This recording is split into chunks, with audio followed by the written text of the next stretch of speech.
Hi, this is Susan from Pan American Gem, and I would like to demonstrate to you the crimping technique and also how to apply the crimp covers. Now, the materials that you'll need for this project are a spool of string. This is a 24 karat gold plated stainless steel string that is plastic coated to prevent any tarnishing, and it's very soft, supple. You don't need a needle. It's rigid enough that you can string right onto it. You'll need a couple of pliers. You'll need cutting pliers. I like to use a flat chain nose plier, and I'll show you why.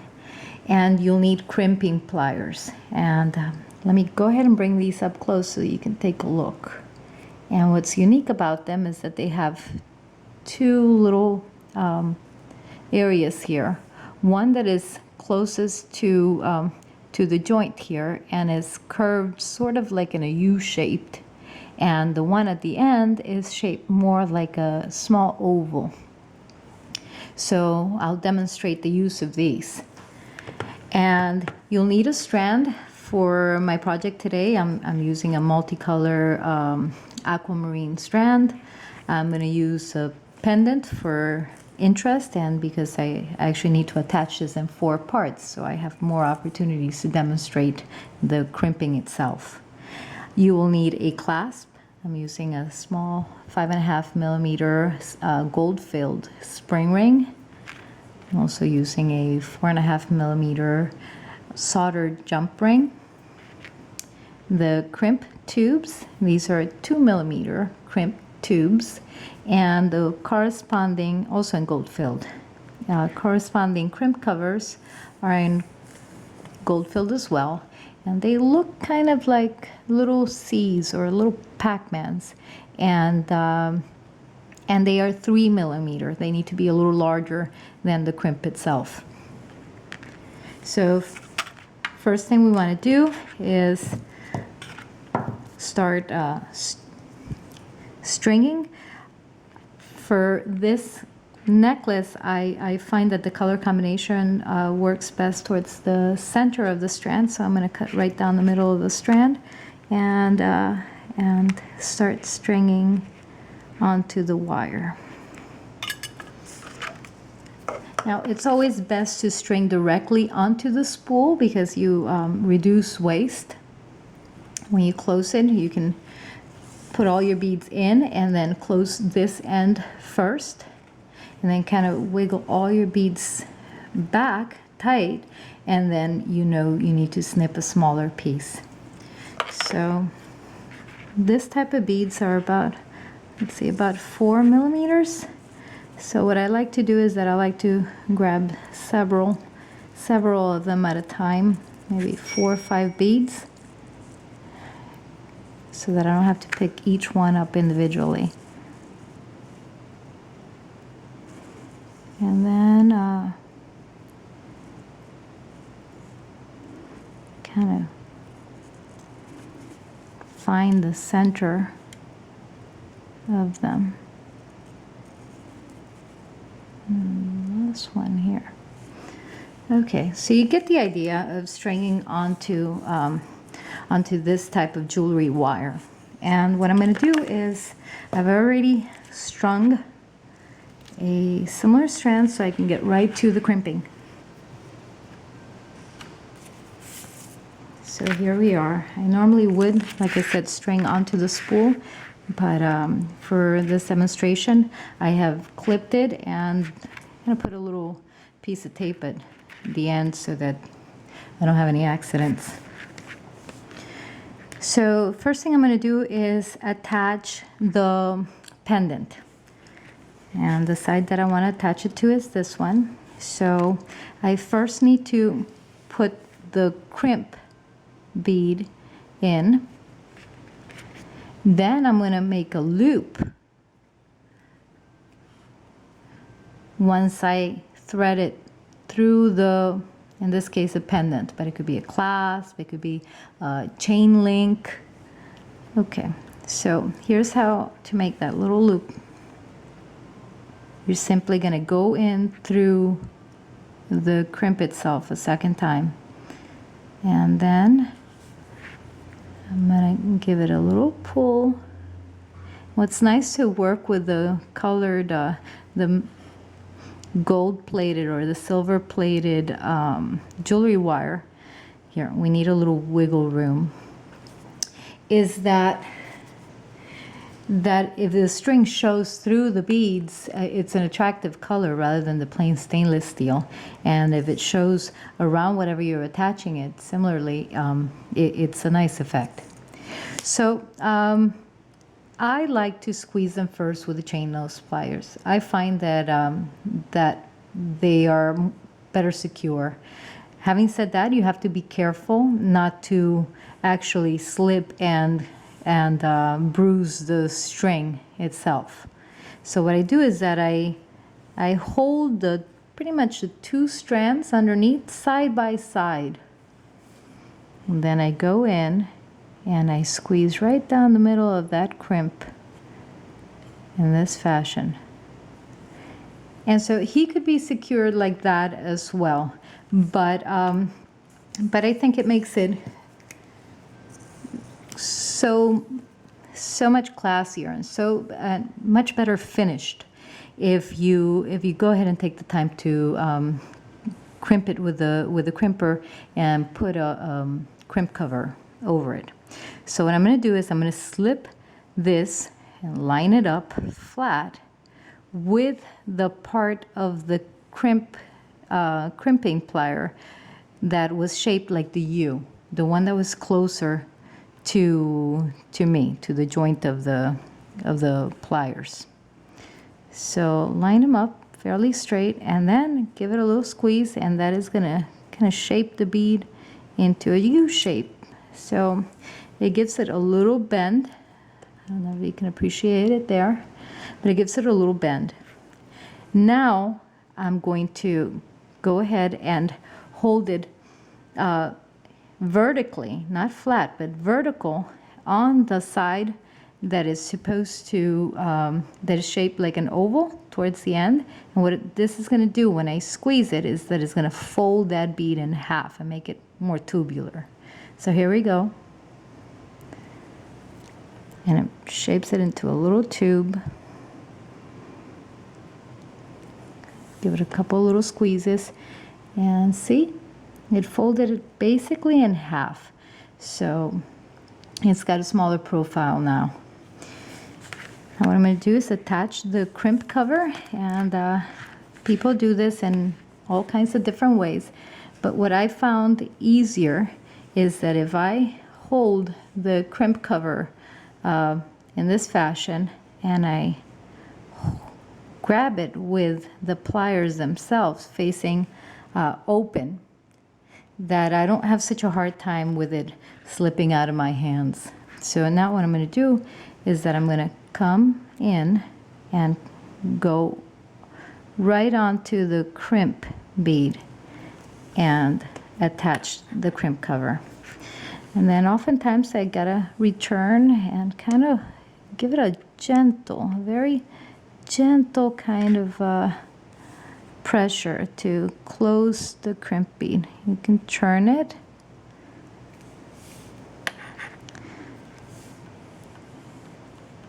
And you have a little seam, but it does look more tailored. Then at the end, I'll go in and clip that little piece of string off. So go in and clip that off as close as I can so that it doesn't scratch the skin. So here we are, one side attached. Now I'm going to attach the clasp side. So I scoot all my beads onto the end, grab this little and once again I'm going to put the crimp through the clasp. So the crimp always goes first, and then I'm going to once more make that loop I spoke about earlier. So here we are. And the second side, it's always a little trickier because you got to make sure that you don't have any gaps. So this is how I like to do it. We need a little wiggle room like I mentioned earlier. So I'm going to leave it there. It seems firm enough, no gaps. I'm going to hold it carefully and go on and close it with the flat pliers.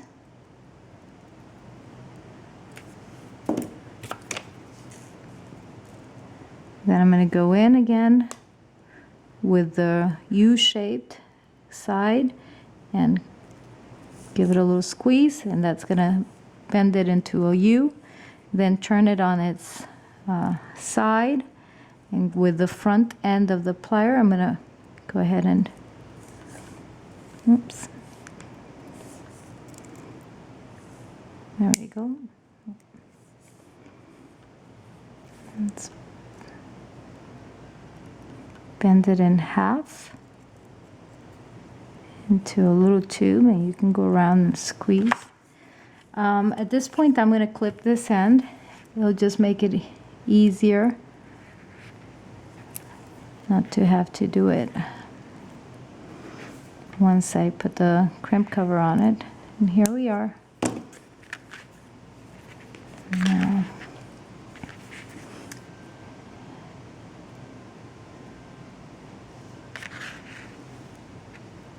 Now once again I grab the crimp cover with the plier facing the opening facing out, and I'm going to go and wrap it kind of around the crimp itself and squeeze.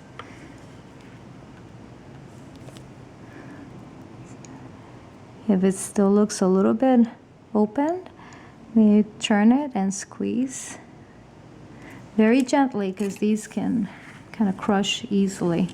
And there you have it. That is one side that is crimped. Now I'm not sure if the video is going to let me give you another one, but we'll try. If I get cut off, please excuse me. So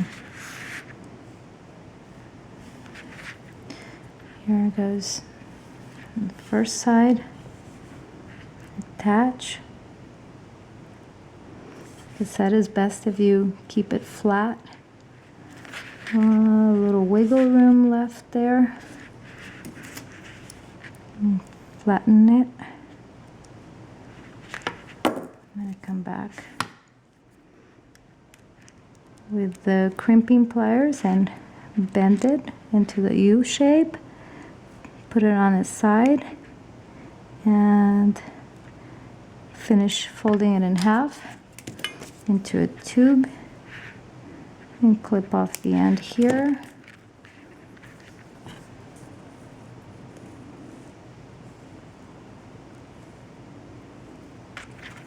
Attach the crimp cover. Let's see, this one guy didn't quite line up, but I can straighten him out with my flat chain nose pliers. Now you can find all of these supplies at our website, panamericangem.com, and you can share us on Facebook and Pinterest and Instagram, whatever you like. And if you like the finished product, I also do sell them on Etsy at Pan American Gem. So we're down to the very end. I've put in my last crimp and the jump ring.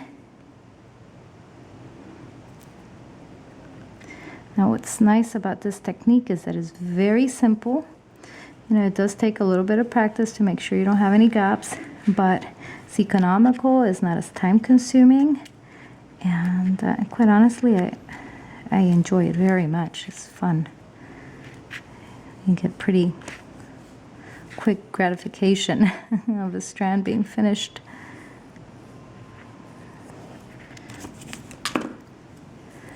Okay, so I like to flatten it first, make sure it's secure. Careful not to bruise the string. Go in with the crimping pliers, and let's see here. Am I in there? Yeah.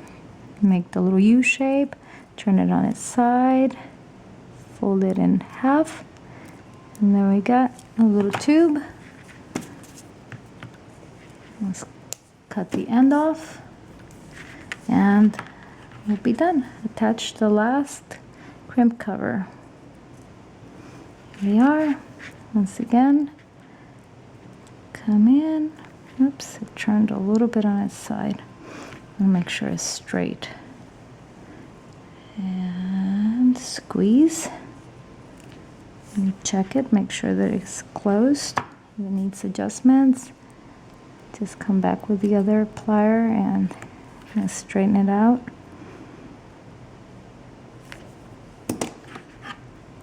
And give it one final little squeeze. And here we have it. Here's the strand attached, and here's the clasp area, and you can see how nice and finished it makes it look. It looks like you have a little bead at the end. So I hope you enjoyed the video, and like I said, please share it. Please visit our website, panamericangem.com.